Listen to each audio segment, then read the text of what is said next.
दूसरी तरफ भारत की अपनायत पर विश्वास रखने वाले तमाम लोग अपन आई हैं और सिर्फ अपन लोग भारत की अपनायत के कारण राम लोग अपन लोग यहाँ बजाएंगे और सुनाएंगे और पूरे देश और दुनिया में अपन इसका संदेश देंगे।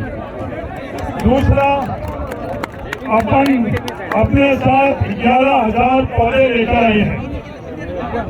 जैसे पवित्र धरती के ऊपर उन्होंने जहर उगला, उस पवित्र धरती के ऊपर अपन उन पौधे लगाकर पेड़ के रूप में 11,000 उनका रास्ता नफरत फैलाना, जहर फैलाना, और अपन सब लोगों का का कर्तव्य है कि अपन उस जहर को मिटाए।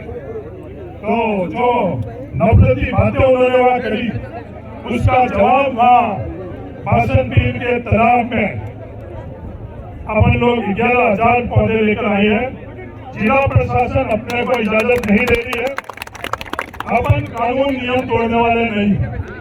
उनसे पूछा कि कौन से नियम के तहत, कौन से धारा के तहत, कौन से आदेश के तहत आपने रोका नहीं।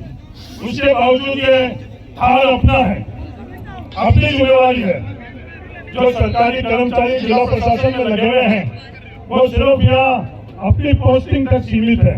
अपन लोग यहाँ पीडीओ से रहते आ रहे हैं, आगे भी पीडीओ तक अपन यहाँ ही रहेंगे। इसलिए अपन लोगों की जिम्मेवारी है, आपकी अपने सरकार करने की अपनी जिम्मेवारी है। ये इतना बड़ा राजमार्ग इनको लाने की जरूरत ही नहीं है। अपन लोगों को पहचानने में गलती कर रहे हैं। और दूसरी जमात है ना जो जहर फैलाई है, उनके लिए इतना बड़ा पुलिस के जाब्ते की आवश्यकता अपन लोगों के लिए एक कांस्टेबल भी हो तो उससे भी मारने वाले हैं। एक अगर कोई चपरासी भी अगर यहाँ आकर और प्रशासन की बात करे तो अपन लोग मानने वाले हैं कि अपन लोग भारतीय अपनाने वाले हैं, अपन लोग संविधान में विश्वास रखने वाले हैं। तो इस कार्यक्रम को जो राम धुन बजाने का कार्यक्रम है वो यहाँ अपन राम धुन यहाँ बजेगी और सभी शांति से राम धुन सुनेंगे अपन लोग। और जो 11,000 पेड़ लगाने का है, तो पेड़ लगाने के लिए राजा मोहम्मद जी, रूपाराम जी, जब कभी भी ये प्रशासन इजाजत दी आप हमें बताना। उस दिन जाकर 11,000 पेड़ जो हम लेकर आए हैं वो 11,000 पेड़ वहाँ लगाएंगे। तो उनकी खेती नफरत की और अपनी खेती मोहब्बत, उनकी खेती विवादों के टकराव की, अपनी खेती अपने। तो जिस दिन भी इजाजत दे दे उस दिन अपन लोग सब आकर और 11,000 पौधे उसी जगह, वो भूमि पवित्र है, वो भूमि अपनी है, उसको किसी ने अपवित्र किया। सवाल जरूर उठा रहे, अपवित्र उन्होंने किया, किस कारण अपवित्र किया? जो बातें उन्होंने करी ये थार के अंदर शोभा नहीं देती। और एक जनप्रतिनिधि के तौर पर, विधायक के तौर पर बिल्कुल भी नहीं देती। आज हम लोगों की जिम्मेवारी ज्यादा बनती है कि हम लोग इस थार को अपनाए, तो अगर कहीं कमी भी हुई उसको रोके।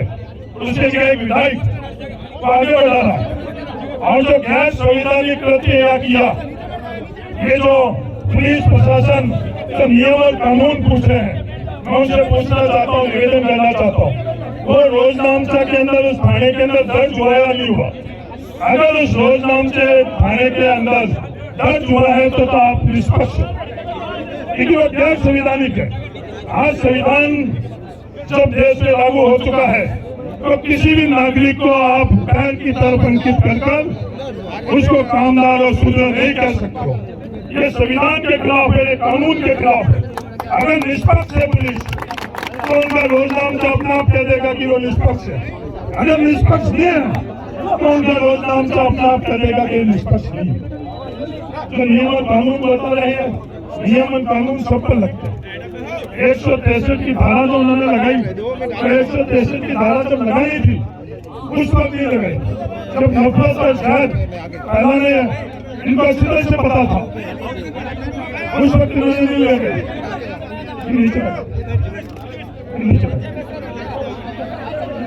उस वक्त इन्होंने 163 की नहीं लगाई धारा। इसके बाद में पुलिस और प्रशासन के संरक्षण में भारत के अपनायत के खिलाफ, संविधान के खिलाफ, नियमों के खिलाफ अस्वीकार्य बातें एक विधायक के तौर पर उन्होंने करी। जो असत्य बोला, झूठ बोला, ये झूठ असत्य का स्थान थार में नहीं। सिर्फ ये संदेश देने के लिए कि हर जाति धर्म हम लोग इस थार के अंदर एक है और एक रहेंगे। भाषणबाजी वाली बात ही है, किसी का आरोप प्रत्यारोप अपने को नहीं लगाना। उन लोगों को मुबारक हो आरोप प्रत्यारोप लगाने वालों को। थार आपके साथ में है, जैसलमेर जिला में आपको कहना चाहता हूँ, पूरा थार आपके साथ में है। आप निश्चिंत हो। हर धर्म, हर जाति, हर वर्ग, उनके लिए तो वर्गों के अंदर भी फर्क है। उनके अंदर एक वर्ग सिर के ऊपर है, बस्ती पर, एक भुजाओं पर, एक पेट में, और हम लोग सब उनके लिए शूद्र के तौर पर, कामदार के तौर के ऊपर हम लोग पैरों पर हैं, पर संविधान के अंदर नहीं है। और थार के लिए सब बराबर है। इस थार की जाति में कोई बड़ा और कोई छोटा नहीं है। जिस दिन संविधान लागू हुआ, मैं एमएलए के तौर पर और एमपी के तौर पर खड़े नहीं है। जो एक अधिकार जैसलमेर का किसी भी एक नागरिक को है, उससे ज्यादा अतिरिक्त अधिकार हमको नहीं है, ये समझने की जरूरत है। आज अभी अपन सब यहाँ रामधुन सुनेंगे और ये संदेश देंगे। एक उनका तरीका जो जहर फैलाने वाला, नफरत फैलाने वाला, एक अपना तरीका जो मोहब्बत फैलाने वाला, अपने फैलाने वाला, और कहानी रामधुन के माध्यम से पूरे देश को संदेश देंगे।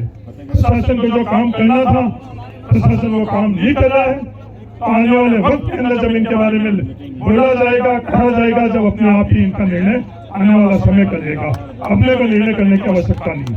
अपने लिए थार पहले है, अपने लिए थार की इंसानियत पहले है, थार का अपनापन पहले है, थार का हर नागरिक पहले है, चाहे वो किसी राजनीतिक दल का क्यों नहीं हो, किसी धर्म का क्यों नहीं, किसी जाति का क्यों नहीं है, वो अपने लिए सबसे पहले है। इन लोगों को जो करना है इनको करने दो। मेरा आप सब लोगों से निवेदन है, शांतिपूर्वक अपन गांधी रामधुन सुनेंगे। किसी प्रकार का भाषणबाजी अपन लोग नहीं करेंगे।